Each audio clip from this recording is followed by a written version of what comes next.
ಆತ್ಮೀಯ H16 news ಅರ್ಥಾತ್ ಸಿದ್ದರಾಮಯ್ಯ ಸ್ವಾಗತ. ನಾನು ನಿಮ್ಮ MI ಅಥವಾ ಮಲ್ಲಪ್ಪ ಜೋತವರ್. ಈಗ ದೇಶದ ತುಂಬ ವಿಶೇಷವಾಗಿ ಎಕ್ಸಿಟ್ ಪೋಲದ ಹವಾ. ಎಕ್ಸಿಟ್ ಪೋಲ್ ಏನು ಹೇಳ್ತದೆ, ಏನಿಲ್ಲ, ಯಾರು ಯಾವ ರೀತಿಯಾಗಿ ಎಕ್ಸಿಟ್ ಪೋಲನ್ನು ಮಾಡಿದಾರ ಅನ್ನುವಂಥದ್ದು ಗಮನಿಸಿದಾಗ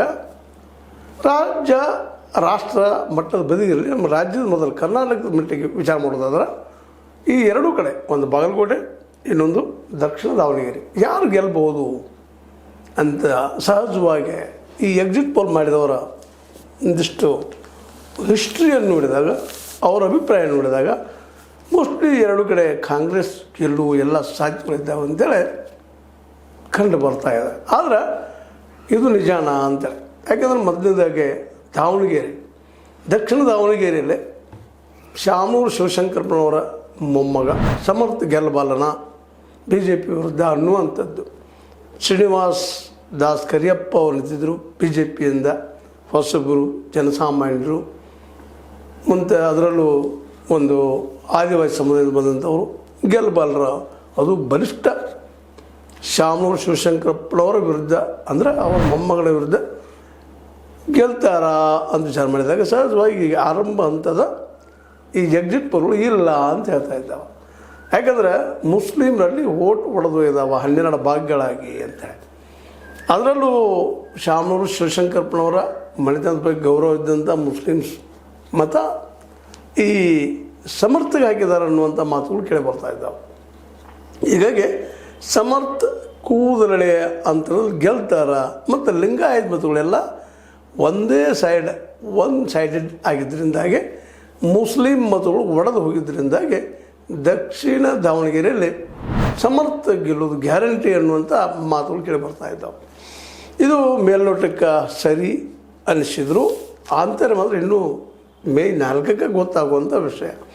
ಆದರೂ ಮೇ 4ಕ್ಕೆ ಆವತ್ತು ಈ ಊಹಿಸಿದಂಗೆ ಎಕ್ಸಿಟ್ ಪೋಲ್ ಅಂದ್ರೆ ಊಹೆ, ಮತ ಹಾಕಿ ಬಂದಂಥವ್ರು ಸತ್ಯ ಹೇಳಿದಾರೋ ಸುಳ್ಳು ಹೇಳಿದಾರೋ ಅವ್ರಿಗೆ ಬಿಟ್ಟಂಥ ವಿಷಯ. ಮತ್ತು ನಾವು ಒಂದು ಮಾತನ್ನು ಮೇಲೆ ನಿಮ್ಗೆ ಈ ಸಂದರ್ಭದಲ್ಲಿ ಮಾಡೇ ಮಾಡ್ತಾ ಇರ್ತೀನಿ. ಏನಪ್ಪ ಅಂದ್ರೆ, ಭಾರತದ ಮತದಾರನ ಮನಸ್ಥಿತಿ ಹೆಂಗದಪ್ಪ ಅಂದ್ರೆ, ಸತ್ಯ ಹೇಳಿದರೆ ನಮ್ಗೆ ತೊಂದರೆ ಅದಪ್ಪ, ಯಾವ ವ್ಯಕ್ತಿ ಯಾವ ಕಡೆದೋ ಬರ್ತಾನೋ ಅವ್ರ ಕಡೆ ಹೇಳಿಬಿಡೋದು. ಕಾಂಗ್ರೆಸ್ಸಿಗೆ ಬಂದು ಕೇಳಿದ್ರೆ ಏನೋ ಕಾಂಗ್ರೆಸ್ಸಿಗೆ ಹಾಕಿದ್ವಿ ರೀ, BJP ಅವ್ರು ಬಂದು ಕೇಳಿದ್ರೆ ಏನೋ BJPಗೆ ಹಾಕಿದ್ವಿ ರೀ ಅನ್ನುವಂಥ ಮನಸ್ಥಿತಿ. ಅದರಲ್ಲಿ ಲೋಕಲ್ ಇರೋದ್ರಿಂದಾಗಿ ಯಾರು ವಿರೋಧ ಕೊಟ್ಟು ನಮಗೇನು ಆಗ್ಬೇಕಾಗಿದೆ ರೀ, ಅವ್ರು ನಮ್ಮ ಹೊಟ್ಟೆ ತಂದು ಹಾಕ್ತಾರೆ ಇಲ್ಲ ಅನ್ನುವಂಥ ಸ್ಥಿತಿ ಒಳಗೆ ನಾವು ಎಕ್ಸಿಟ್ ಪೋಲ್ ಮಾಡೋದನ್ನು ನನ್ನ ಅಭಿಪ್ರಾಯದಲ್ಲಿ ಇದೊಂದು ಏನಪ್ಪ ಸುಮ್ಮನೆ ಒಂದು 3-4 ದಿನ ಮನಸ್ಸನ್ನು ಅಲ್ಲಿ ಬಿಡಲಾರ್ದ ಫೋಕಸ್ ಮಾಡೋದು ಇದ್ರ ಮೇಲೆ ಒಂದು ಕಾರಣಕ್ಕಾಗಿ. ಹೀಗಾಗಿ ಇದು ಸತ್ಯ ಅಂದ್ರೆ ಅವನು ಆರಂಭದಲ್ಲೇ ಆದರೆ ಸತ್ಯ ಆಗ್ತದಂತಲ್ಲ. ಎಷ್ಟೋ ಸಲ ಎಕ್ಸಿಟ್ ಪೋಲ್ ಸುಳ್ಳಾಗಿದ್ದು ಇದ್ದಾವೆ, ಆ ಮಾತು ಬೇರೆ. ಹೀಗಾಗಿ ದಕ್ಷಿಣ ದಾವಣಗೆರೆಯಲ್ಲಿ ಕಾಂಗ್ರೆಸ್ ಕೆಲವೊಂದು ಗ್ಯಾರಂಟಿ. ಇದು ಗೆದ್ದಪ್ಪ ಅಂದರೆ ಸಹಜವಾಗಿ DK ಶಿವಕುಮಾರ್ ಅವರಿಗೆ ಹೋದ ಜೀವ ಬಂದಂಗೆ ಅಂತ. ಯಾಕಂತಂದ್ರೆ ಈಗಾಗಲೇ ಅವ್ರ ಮೇಲೆ ಆರೋಪ ಸಾಕಷ್ಟು ಇದ್ದಾವೆ. ಇವರಿಂದ ಮುಸ್ಲಿಂ ಲೀಡರ್ ಮೇಲೆ ಆ್ಯಕ್ಷನ್ ತೊಗೊಂಡಾರ ಅಂತೇಳಿ ಆರೋಪಗಳು ಬಂದಿದ್ದಾವೆ. ಅದಕ್ಕೆ ಇಡೀ ಕರ್ನಾಟಕದ ಮುಸ್ಲಿಮರೆಲ್ಲರೂ ಇವರು ವಿರೋಧಿಸಿದ್ದಾರೆ ಅನ್ನೋದು ಅಷ್ಟು ಸತ್ಯದ. ಆದರೆ ಒಂದು ವೇಳೆ ಈ ಸಮರ್ಥಿ ಆದರೆ ಸಹಜವಾಗಿ ಆ ಮುಸ್ಲಿಂ ನಾಯಕರ ಮೇಲೆ ಆರೋಪ ಹೋಗಿಬಿಡ್ತದೆ, ಅವ್ರಿಗೂ ಹೇಳುಗಳಿಗೆ ಒಂದು ಹಾದಿ ಆಗಿಬಿಡ್ತದೆ. ಇಲ್ಲಪ್ಪ ನಾವೆಲ್ಲ ಹಾಕ್ಸಿದ್ದೀವಿ, ಸುಮ್ಮನೆ ದೊಡ್ಡದು ಮಾಡಿದ್ದೀರಿ ಅದನ್ನು ಅನ್ನುವಂಗೆ. ಒಟ್ಟಾರೆ ಏನೂ ಆಗಿರಿ, ದಕ್ಷಿಣ ದಾವಣಗೆರೆಯಲ್ಲಿ ಹಣ ಬಲ ನೋಡೋದ, ಜಾತಿ ಬಲ ನೋಡೋದು, ಎಲ್ಲ ನೋಡೋದ, ಮುಸ್ಲಿಮ್ರ ಓಟುಗಳು ಒಡೆದು ಹೋಗಿದ್ದಾವೆ. ಹೀಗಾಗಿ ಸಮರ್ಥ ಗೆಲ್ತಾರೆ ಅನ್ನುವಂಥ ಒಂದು ಮಾತು. ಇದನ್ನು ನಾನು ಬಾಗಲಕೋಟೆಗೆ ಅಪ್ಲೈ ಮಾಡಿದಾಗ ಅಲ್ಲೂ ಬಲಿಷ್ಠರು, ಅದರಲ್ಲೂ ಗ್ರೌಂಡ್ ಲೆವೆಲ್ದಲ್ಲೇ ಸತೀಶ್ ಜಾರಕಿಹೊಳಿ ಅವರು, ಯತೀಂದ್ರ ಅವರು, ಸಿದ್ದರಾಮಯ್ಯನವರು ಎಲ್ಲರೂ ಕುಡ್ಕೊಂಡು ಒಟ್ಟಾಗಿ ಅಹಿಂದ ಮತಗಳು ಒಡೆದು ಹೋಗೋದನ್ನು ನೋಡಿಕೊಂಡ್ರು ಅನ್ನುವಂಥ ಮಾತುಗಳು ಕೇಳಿ ಬರ್ತಾಯಿದ್ದಾವೆ. ಹೀಗಾಗಿ ಅಲ್ಲಿ ಉಮೇಶ್ ನಮ್ಮ ಮೇಟಿ ಗೆಲ್ಲೋದು ಗ್ಯಾರಂಟಿ ಅಂತೇಳಿ ಮಾತುಗಳು ಹೇಳ್ತಾ ಇದ್ದಾರೆ. ಇನ್ನು ಅಬ್ಬರ ನೋಡಿದ್ವಿ ನಾವು, ಯತ್ನಾಳರ ಅಬ್ಬರ, ವೀರಣ್ಣ ಚಲನಚಿತ್ರ ಅಬ್ಬರ, ಜೊತೆಗೆ ರಮೇಶ್ ಕತ್ತಿಯವರ ಅಬ್ಬರ ಎಲ್ಲ ನೋಡಿದ್ದೀವಿ.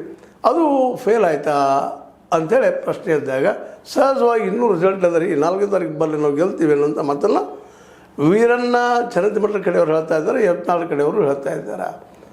ಈ ಒಂದು ಸಂದರ್ಭದಲ್ಲೇ ವಿಶೇಷವಾಗಿ ಈ ಒಂದು BJP ಸಂಘಟನೆ ಇಲ್ಲ, ನಾವು ಬಾಗಲಕೋಟೆಯಲ್ಲಿ ಗೆಲ್ತೀವಿ. ಸ್ವತಂತ್ರವಾದ ಮೀಡಿಯಾಗೆ ಬೇಕಾಗಿರುವುದು ಸ್ವತಂತ್ರ ಧ್ವನಿ. ಆ ಸ್ವತಂತ್ರ ಧ್ವನಿ ಉಳಿಸಲು ನೀವು ಮಾಡಬೇಕಾದದ್ದು ಇಷ್ಟೇ. ಅದೇನಪ್ಪಾ ಅಂತಂತಂದ್ರೆ ನಿಮ್ಮ ಕೈಲಾದಷ್ಟು ಸಹಾಯ ಈ ಚಾನಲ್ಗೆ ಮಾಡಿ ಹಾಗೂ ನಿಮ್ಮ ಧ್ವನಿಯನ್ನು ಕಾಪಾಡಿಕೊಳ್ಳಿ. ಈ ನಗರದಲ್ಲಾಯಿತು, ಈವನ್ ಗ್ರಾಮೀಣ ವಲಯದಲ್ಲೂ ನಾವು ನಮ್ಮ ಪ್ರಭಾವ ಬೀರಿದ್ದೀವಿ. ಜನ ನಾವು ತಮ್ಮ ಬೆಂಬಲವನ್ನು ಸೂಚಿಸಿದಾರೆ ಅನ್ನುವಂಥ ಮಾತುಗಳು ಕೇಳಿ ಬರ್ತಾ ಇದ್ದಾವೆ.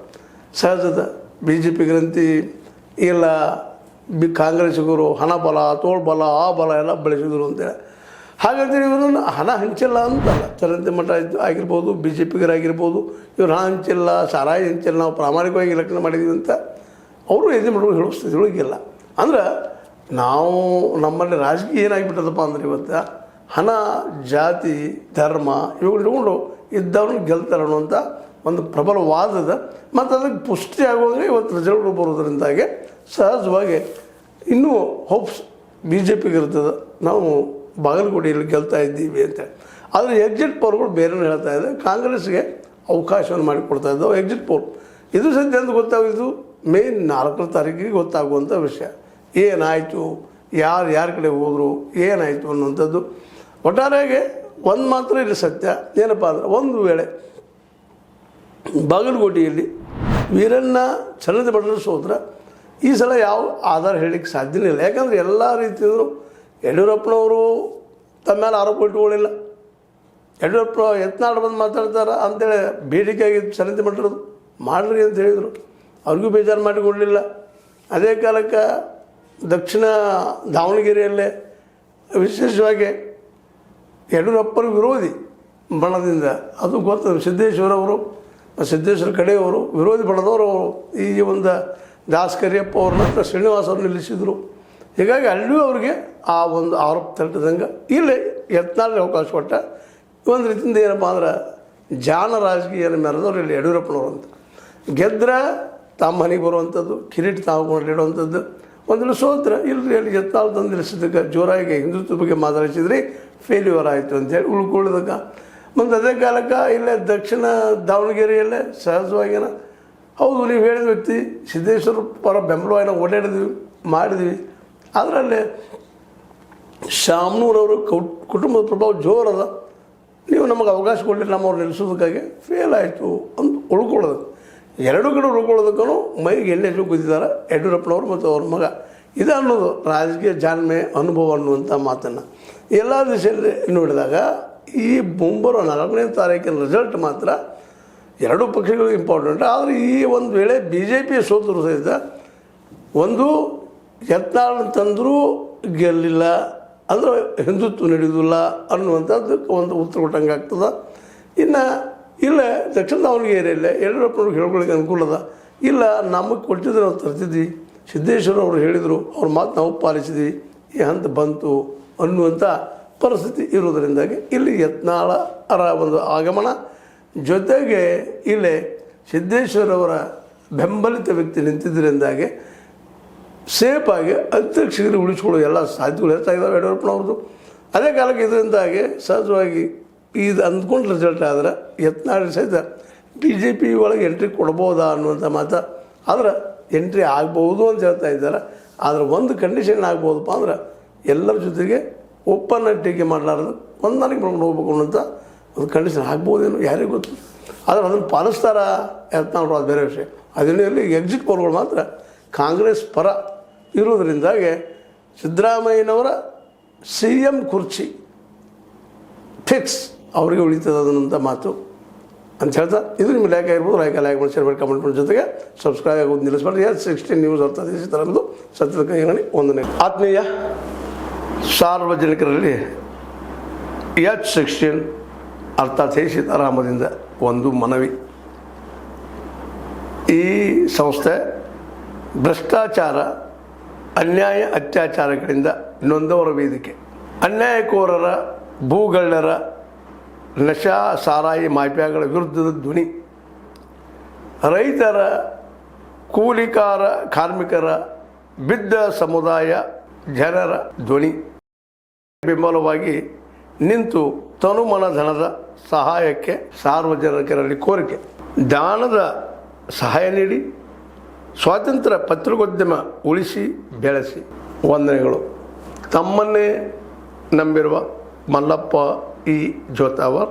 ಈ ಕೆಳಗಿನ QR ಸ್ಕ್ಯಾನ್ ಮಾಡಿ ಅಥವಾ ಈ ನಂಬರ್ ಅಂದರೆ 7411402405ಗೆ ಇಲ್ಲ 9686864852ಗೆ ನೀವು ಫೋನ್ಪೇ ಮಾಡಿ, ಪೇಟಿಎಮ್ ಮಾಡಿ ಅಥವಾ ಇನ್ನಾವುದೇ ಮಾಧ್ಯಮದಿಂದ ಗೂಗಲ್ ಮೂಲಕ ಸಹಾಯ ಮಾಡಿ ಈ ಪ್ರಾಮಾಣಿಕ ಪತ್ರಿಕೋದ್ಯಮವನ್ನು ಉಳಿಸಿ ಅಂತ ಮತ್ತೊಮ್ಮೆ ಮನವಿ.